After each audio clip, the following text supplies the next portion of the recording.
वासितं भुवनत्रयं सर्वभूतनिवासोऽसि श्रीवासुदेव नमोस्तुते नमोस्तुते व्यासविशालबुद्धे फुल्लारविन्दायतपात्रनेत्र यं कवयन्तु मनुपेतमुपेतकृत्यं देवायनो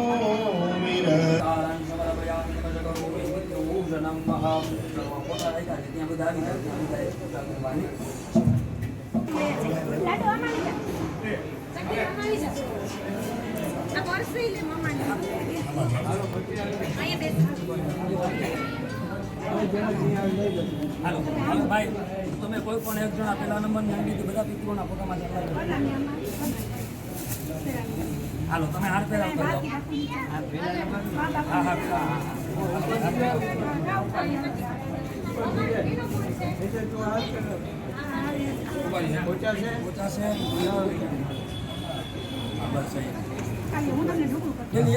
પેલી એક જ આંગળી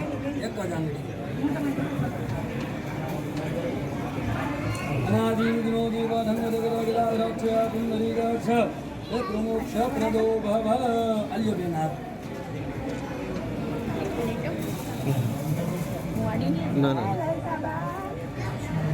ના જ્ઞાનંદમ ધમ ચનરપયામિ એમને સીધું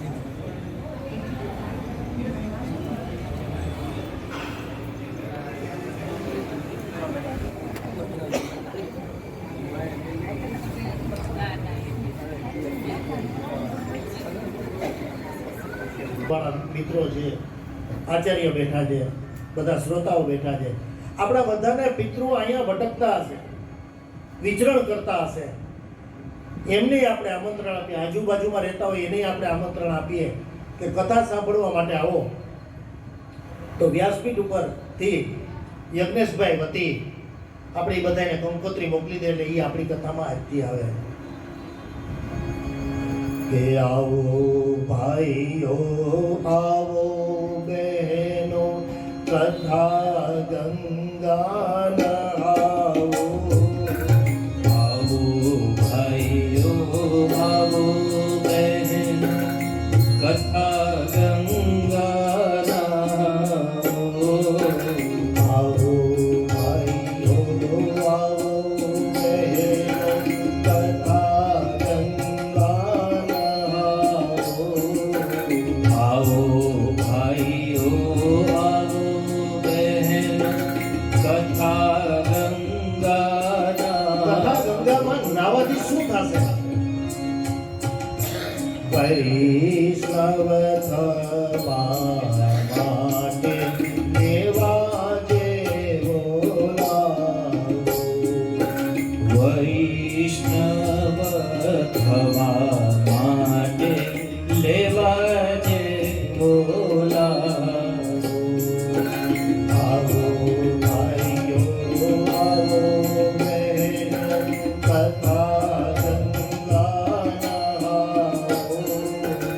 આવો ભાઈઓ આવો બહેનો કથા ગંગા નહાવો. કથામાં સ્નાન કરીને બીજું એક કામ કરવાનું છે. માત્ર નાવાથી પવિત્ર નથી થવાનું. રામની રીત અંતરમાં ઉતારો.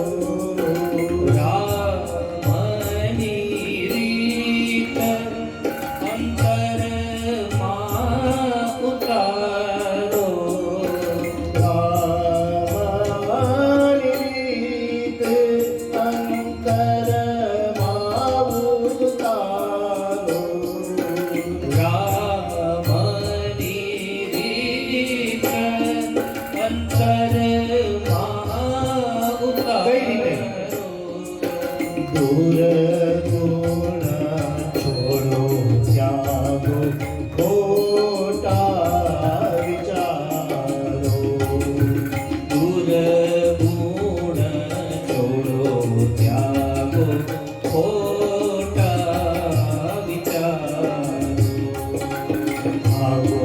ભાઈઓ આવો બહેન કથા ગંગા નહાવો આવો ભાઈઓ આવો બહેન કથા ગંગા નહાવો વૈષ્ણવ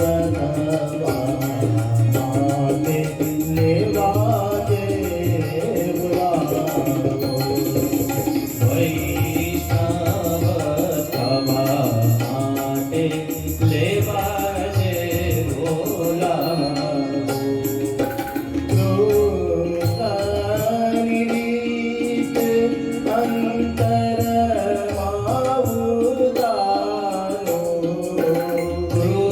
કૃષ્ણની રીત અંતરમાં ઉતારો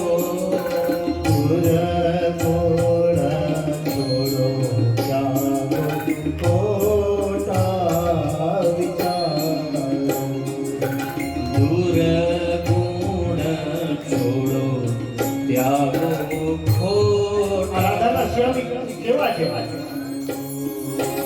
રાધાના શ્યામનું સ્મરણ જ કરતા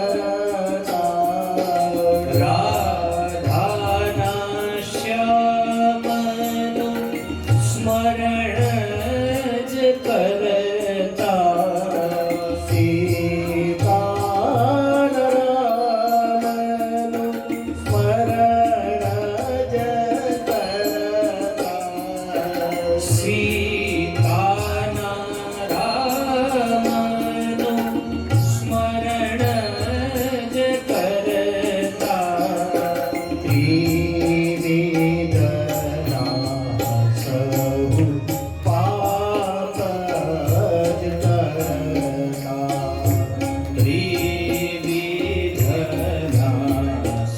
આદિ વ્યાધિ અને ઉપાધિ કથા છે જગતને સુધારવા માટે નથી. આ કથા હું વાંચું અને મનમાં એમ થાય કે જગત આખું સુધરી જશે. જગતને સુધારવા માટે કથા નથી, કથા તો જાતને સુધારવાની. કારણ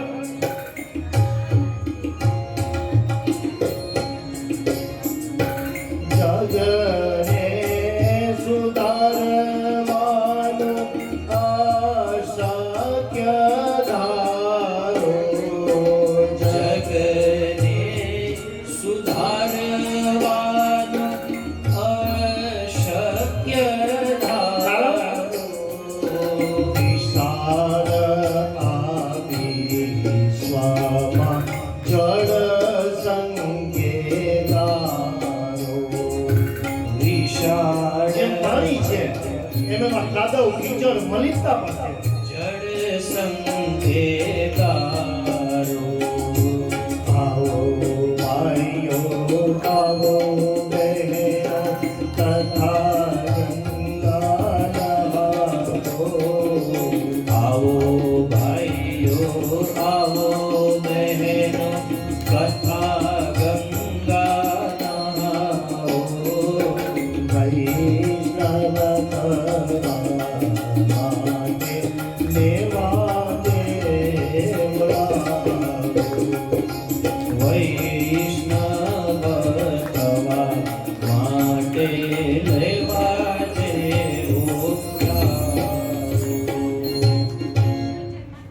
તો વૈષ્ણવ બનવું હોય તો મારા રામની રીતને અંતરમાં ઉતારવી પડે, કૃષ્ણની રીતને અંતરમાં ઉતારવી પડે. રામ કરે એમ કરાય અને કૃષ્ણ કહે એમ કરાય. કૃષ્ણ કરે ને એવું ન કરે તો જિંદગી ગોટાળે ચડી જાય. એટલે એ તો કહે ને એટલું જ કરાય, કહે એવું જ કરાય. આમ તમને વિચાર મનમાં એવું નથી થતો કે આ કથાઓનું કોઈ પણ સર્જન વ્યાસજીએ કર્યું.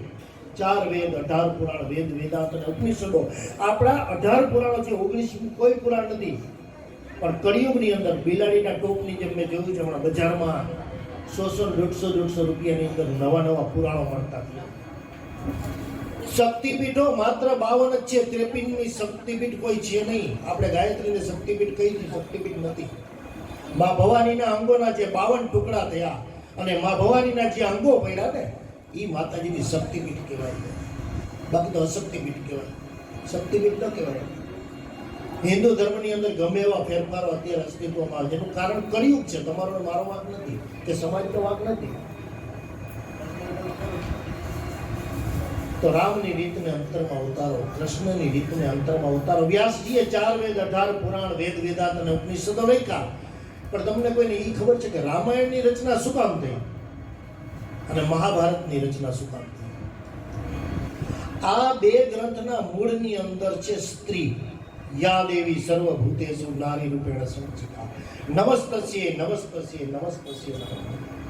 મૂળમાં સ્ત્રી છે. કોઈ પણ પુરુષની સફળતા અને વિફળતા એના જો મૂળમાં તમે તપાસો ને તો સ્ત્રી કારણભૂત નીકળશે. સ્ત્રી મારે અને સ્ત્રી તારે, આ બે કામ સ્ત્રી જ કરી શકે. વિચાર કરો, રામાયણની સીતા, જો રામાયણની સીતા જો બોયલી હોત તો રામાયણની રચના ન થઈ. અને મહાભારતની દ્રૌપદી જો મૂંગી રહી હોત તો મહાભારતની રચના, આંધળાના તો આંધળા જ હોય, આ વાક્ય ન બોલણ હોત તો મહાભારતનું સર્જન ન થયું હોત. તો સીતા શા માટે મૂંગાર્યા? આપણા કુટુંબની અંદર કોઈ દીકરા કે દીકરીનું સગપણ કરવા જાય ને એટલે પેલું કામ શું પૂછે? એનું કુટુંબ કયું? તો કે ત્રિવેદી કુટુંબ. ગોત્ર કયું છે? તો કે દાલભિયા. મૂળ ક્યાંના? તો કે અહીંના. આપ એનું મોસાળ કયું? શું કામ પૂછે છે? 33% મોહાર નહીં આવે અને 67% આવે પિતૃપક્ષના. એવું જ આપણે કાપડ આવ્યું તો ખબર 67-33 એ આના ઉપરથી સંશોધન થયું હશે. તો 67% કુટુંબના અને 33% મોસાળના આવે. એટલે બે પૂછજો અને મોસાળ જોતો તો ખબર પડશે કે કરિયાવરમાં ડાયાબિટીસ નથી આવતો ને, ઘણી વખત આવે. એટલે કુટુંબ જોવું પડે. અને ઘણા કે કાકો જોયો એમાં કુટુંબ જોવાય, એટલે પૂછે ઘરના કાકા કોણ છે. તમારો કહેવાનો મતલબ એ છે કે જ્યાં સીતા છે મૌન રહ્યા, તો સીતાજી મૌન શા માટે રહ્યા? સીતાજીના માતા કોણ ખબર છે? ધરતી. અને ધરતીનો ગુણ છે ક્ષમા, સહનશીલતા. એટલે સ્ત્રી અને ધરતીની સરખામણી થાય.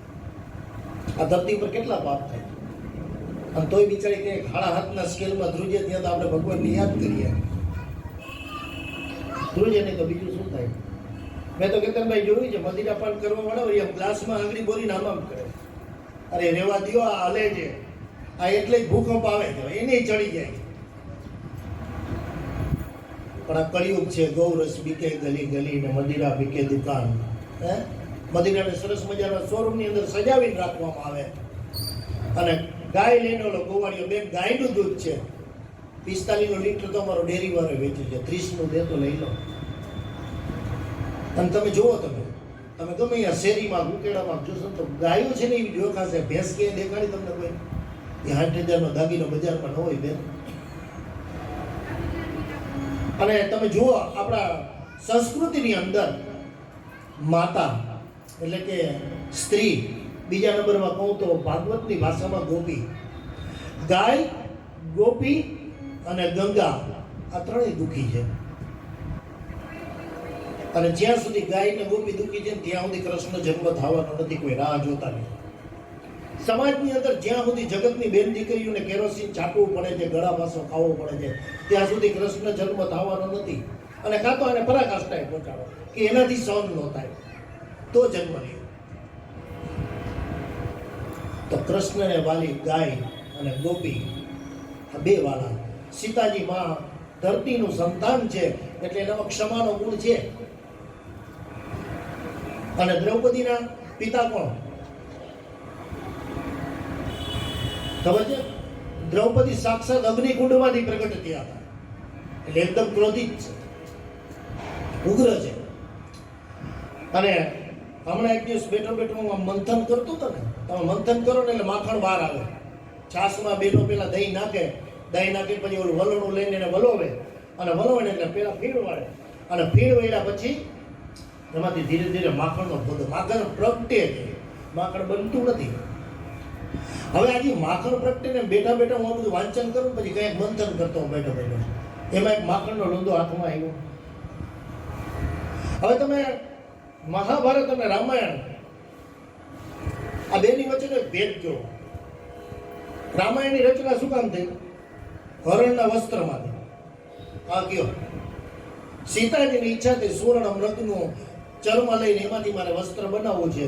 એ હરણના વસ્ત્રની ઈચ્છાથી રામાયણનું સર્જન અને વસ્ત્રનું હરણ એનાથી મહાભારતનું સર્જન થયું છે ને. હરણનું વસ્ત્ર અને વસ્ત્રનું હરણ, રામાયણ અને મહાભારત જેવા બે ગ્રંથો આપણને આપ્યા. ક્યારેક ક્યારેક તો મનમાં વિચાર આવે કે દ્વારકાધીશની આપણા ઉપર કેવી દયા આવે, આપણને આવો વિચાર આવે છે. તો આવી સરસ મજાની ભાગવત કથા હમણાં ઘણા મને એક બે જગ્યાએ એમ જ કીધું હમણાં તો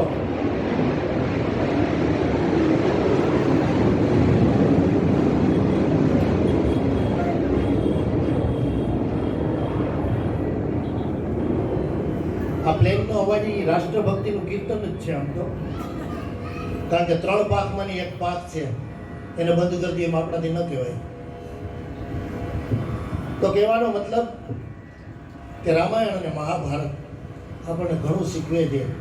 ગીતાજી જેવો સરસ મજાનો ગ્રંથ છે. ગીતાજી કયા ધર્મનો ગ્રંથ છે મને કોઈ કહેશે? બસ તમે એનું આજ ભૂલ કરી દે. ગીતાજી હિન્દુ ધર્મનો ગ્રંથ નથી. હિન્દુ કોઈ ધર્મ નથી. હિન્દુ આપણી એક જાતનું નામ છે. પણ ધર્મનું નામ છે સનાતન ધર્મ. બોલીએ સનાતન ધર્મ કી જય. આ સનાતન ધર્મ, ધર્મ સનાતન છે. આપણે જાત છે ને જે મુસલમાન, તો મુસલમાની જાત છે પણ ધર્મ એનો ઇસ્લામ છે. એમ તમારી મારી જાત છે હિન્દુ છે, આપણો ધર્મ છે સનાતન છે. અને તમે જોજો કોઈ ધર્મની ટીકા ટિપ્પણ નથી કરતા, પણ સનાતન સત્ય જ બોલાય છે, બીજા કોઈનું સત્ય નથી બોલાતું. તો કે સનાતન કેને કહેવાય? કે ગઈકાલે હતું, આજે છે અને આવતીકાલે પણ હશે. આને કહેવાય સનાતન ધર્મ. કોઈએ પૂછ્યું કે જગતની અંદર શાસ્ત્રો કેટલા? વ્યાસજી સરસ મજાનો જવાબ આપ્યો છે.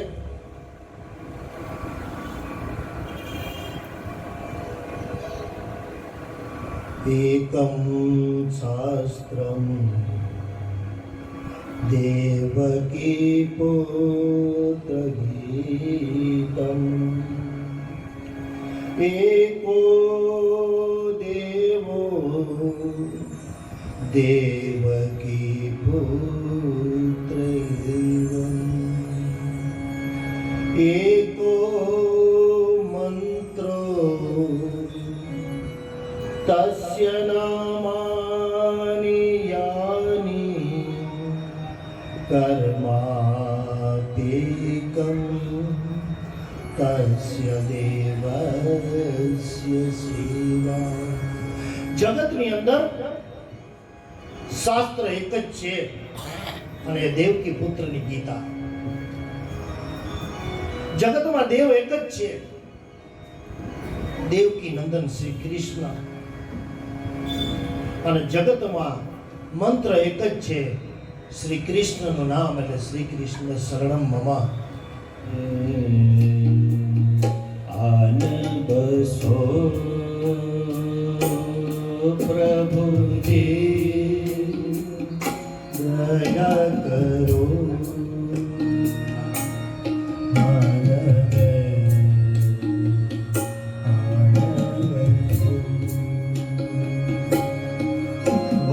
તંત્ર મંત્ર પૂજા નહીં જાનો. તંત્ર મંત્ર પૂજા નહીં જાનો. मैं तो केवल तुमको ही मानो. सारे जग में ढूंढा तुमको. सारे जग में ढूंढा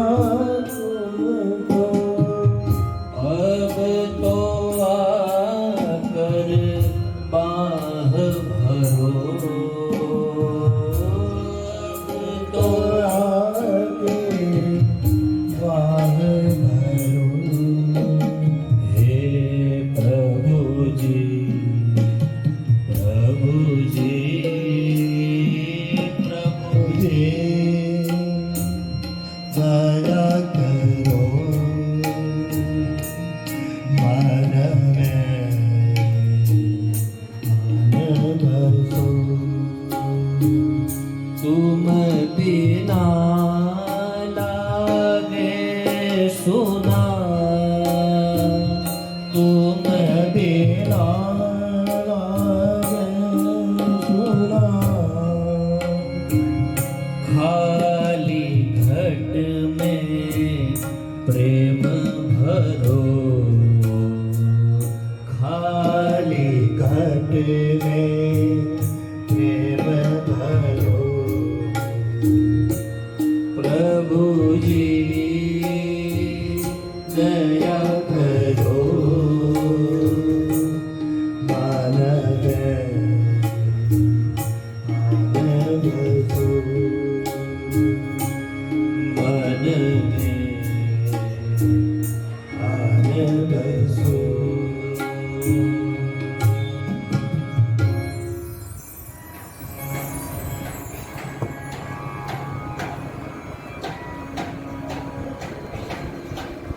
ભાગવત ની અંદર પરમાત્માના 3 સ્વરૂપો બતાવ્યા છે.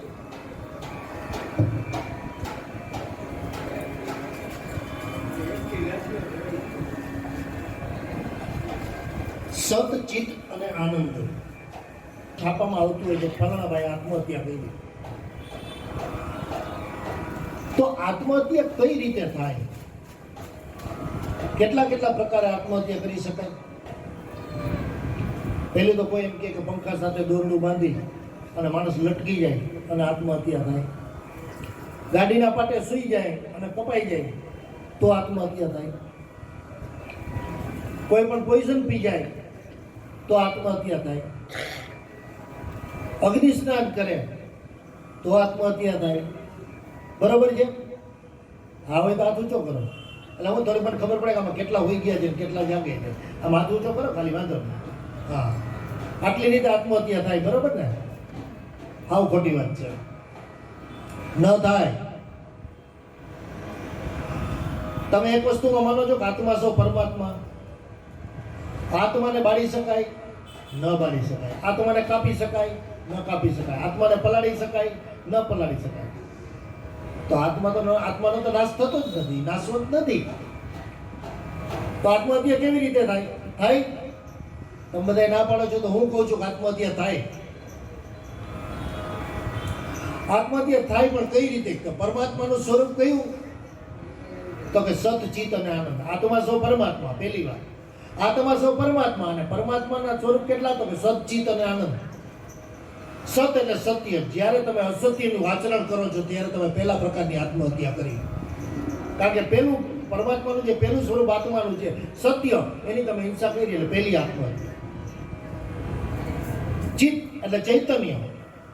કોઈ ગરુડિયું છે એ ગાડીની નીચે કચરાઈ જાય તમને હા બહુ કહી આપો. આવું ન થાય. અને તમે એમ કહે એ તો દૈડા કરતું જીવતું. તો સમજવાનું આ પરમાત્માનું જે ચૈતન્ય નામનું જે સ્વરૂપ છે ને એની તમે હત્યા કરી એટલે તમે બીજા પ્રકારની આત્મહત્યા. અને ત્રીજું આનંદ. કોઈ આવીને એમ કે બાજુવાળા કેતનભાઈ કાર લીધી, એ કે ભલે લીધી, ત્રીજે દીએ ભટકાવાનો. પણ તને શું નડે?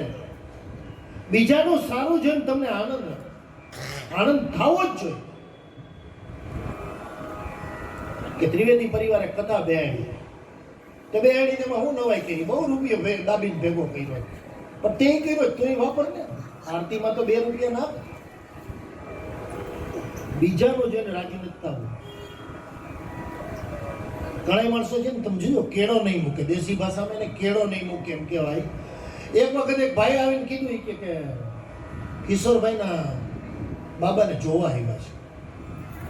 એટલે ઓલો કે જોવા ભલે ને આવ્યા, આ પેલા 15 વખત આવી ગયા, થવાનું નથી. એટલે ઓલા સમાચાર દીધા. એ કે મહેમાન બસ સ્ટેન્ડે વાત કરતા હતા કે કુટુંબ સારું છે અને કરી નાખી તો કાંઈ ખોટું નથી. કે વાતો તો એવા કેટલાય કરતા મારી દુકાન પાસે, પણ થવાનું નથી. 3 દી પછી મહેમાન ગાડી લઈને આવ્યા. એ કે કિશોરભાઈ છોકરાને કે રૂપિયો નાળિયેર લેવા આવ્યા. એ કે આવ્યા ભલે, બાકી ગોળધાણા ખવાવાના નથી. ફરી કોક આવીને સમાચાર દીધા ગોળધાણા ખવાણા. ગોળધાણા ભલે ને ખવાણા. 4 ફેરા ફરે તો ભાઈડાને કહેજો. ના ફરે થોડાક દી થયા ને તો ગામમાં ઢોલ વાગે તો એને જ પૂછ્યું કે ઢોલ શેના વાગે? કે કિશોરભાઈના છોકરાના લગ્ન છે. એ કે લગ્નના ઢોલ ભલે વાગે, જાન લીલા તોરણે પાછી આવવાની છે. તો હાજે ફટાકડાની બગડાની કોઈ તો કે પૂછ્યું શું થયું? તો કે કિશોરભાઈના દીકરાની જાન આવી. તો કે જાન ભલે આવી, બાકી નિર્વસ થાય, બાળકો ન થાય. બાઈ ગોયણી કરવા નીકળી, પૂછ્યું શું થયું? કે કિશોરભાઈના દીકરાની ઘરે શ્રીમંત છે, ઠાકોરજી હારો દિવસ કીધો. તો કે ભલે શ્રીમંત હોય, બાકી છોકરા ઉઠિયાણ થશે. કોકે કીધું હવે તો પાછો વર ક્યાં સુધી એનો કેળો લઈશ તું, હવે તો મૂકે ને. ઘણા માણસો એને પાછા ન વળે, પાછું વળવામાં સમજી જ. તો આ ભગવાનના જે 3 પ્રકારના સ્વરૂપ છે, સત, ચિત્ત અને આનંદ, આ 3 માંથી તમે જ્યારે કોઈ પણ ચૂકો છો ને ત્યારે આત્મહત્યા. અને બ્રાહ્મણની આત્મહત્યા કઈ? તો કે શિખા છેદન. બ્રાહ્મણ જ્યારે પોતાની ચોટલીનું છેદન કરે ત્યારે એની આત્મહત્યા થાય. શિખા વગરનો બ્રાહ્મણ ન હોવો જોઈએ. પણ આપણે કળિયુગના બ્રાહ્મણ અત્યારે આત્મહત્યા કરી છે. માણસને જ કહીએ કાપી નાખો. કારણ કે આપણને શિખામાં શરમ આવે છે, કપાળની અંદર તિલક કરતા શરમ આવે છે, ધોતી પહેરવામાં શરમ આવે. પણ હવે સમાજની અંદર એક નવો વર્ગ ઊભો થાય છે કે જે ધોતીઓ, ત્રિપુંડ અને કપાળની માથાની અંદર શિખા જોવે ને એનો આદર કરે છે. આવો એક સમાજ ધીરે ધીરે આગળ આવતો જાય. કારણ કે રાજા બદલે ને એટલે પ્રજા બદલે. હવે કાંઈક હિન્દુ ધર્મને છાજે એવી સરકાર આવી છે ભગવાનની દીધેલી. 70 વર્ષના ઇતિહાસમાં છેલ્લા 20 વર્ષમાં આપણે સાચું બટન દબાવતા શીખ્યા. અને ચાલુ રાખજો 20 વર્ષ, કારણ કે એમાં શરમ ન રખાય. સૌથી પહેલા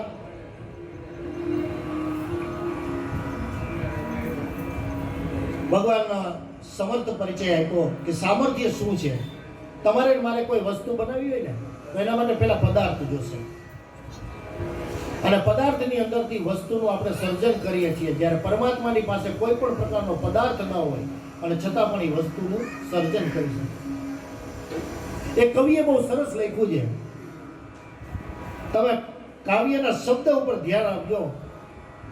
પૃથ્વી તણો પિંડો કર્યો, રજલાવ્યો ક્યાંથી હશે.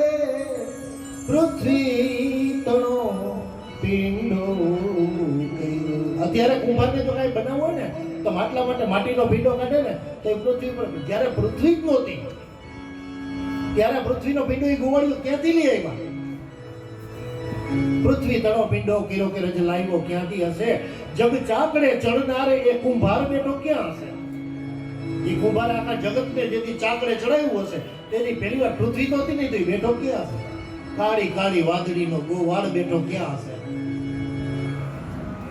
તમે જોવો કેટલા સર્જનો કર્યા, કેટલા જીવોની રચના કરી. આપણે ભાઈ 84 લાખ જીવોની કાયનીમાં અલગ અલગ જીવ. એમાં વાળી આકાશ ઉપર ઉડવા વાળા અલગ, જમીન ઉપર રહેવા વાળા અલગ, પાણીમાં રહેવા વાળા અલગ. આટલા જીવોનું સર્જન કર્યું. એની પાસે બીબા કેટલા હશે? અને અહીંયા જ છે ને આપણી ગતિ થાકી જાય. વિજ્ઞાન જ્યાંથી શરૂ થાય ને પૂરું થાય છે ને ત્યાં તો પરમાત્માની વાત શરૂ થાય.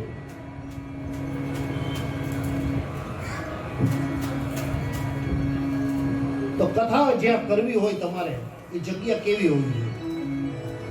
પેલા સ્થળની પસંદગી બનાવી કે કથા એવી જગ્યાએ થાય કે જ્યાં લોકોને આપણે નડીએ. કથા એવી જગ્યાએ કરાય કે જ્યાં કોઈને કાર્યની અંદર વિક્ષેપ ન કરે. ગામના ત્રિભેટે કથા ન કરે. 3 રસ્તા ભેગા થતા હોય ત્યાં વચ્ચોવચ કથા કરવા ન બેહાય, કારણ કે ત્રણેય બાજુથી આવવા વાળાને આપણે નડીએ. એવી જગ્યાએ કથા ન થાય. યોગ્ય સમયે કથા કરાય. છોકરાની બોર્ડની HSC ની SSC ની પરીક્ષા ચાલુ થતી હોય ને તો એ કથાનું આયોજન ન કરાય. અને માર્ચ એન્ડિંગ હાલતું હોય ને બેંકો વાળા કામમાં હોય તો એ કથાનું આયોજન ન કરે બને ત્યાં સુધી. ટૂંકમાં બધાની સગાવાલાઓની બધાની અનુકૂળતા જોવાય, સમાજની અનુકૂળતા જોવાય અને ત્યાર પછી કથાનું આયોજન. તો આવી જે કથા, ભગવત કથાનો પ્રારંભ કરતા પહેલા વેદવ્યાસજી આપણને નૈમિષારણ્યની અંદર લઈ જાય છે. ભાગવત કથાનો પ્રારંભ છે એ નૈમિષારણ્યની અંદર થાય નહીં. તો નૈમિષારણ્ય એ કોઈ અરણ્યનું કે કોઈ જંગલનું નામ નથી. અત્યારે આપણે અહીંયા પણ નૈમિષારણ્ય બની શકે, કારણ નિમિષ એટલે આંખનો જેને પલકારો કહેવાય ને, કળીનો ચોથો ભાગ, એને આપણે નિમિષ કહીએ. અને અરણ્ય, રણ એટલે થાય યુદ્ધ, અને અરણ્ય એટલે યુદ્ધ નથી થતી એવી જગ્યા. તો તમારા મનની અંદર જો થોડીક વાર માટે પણ એમ થાય કે યુદ્ધો જે સંસારના જે સમાપ્ત થાય, મનને શાંતિ મળે, એવી જગ્યાએ કથા કરાય, એને કહેવાય નૈમિષારણ્ય.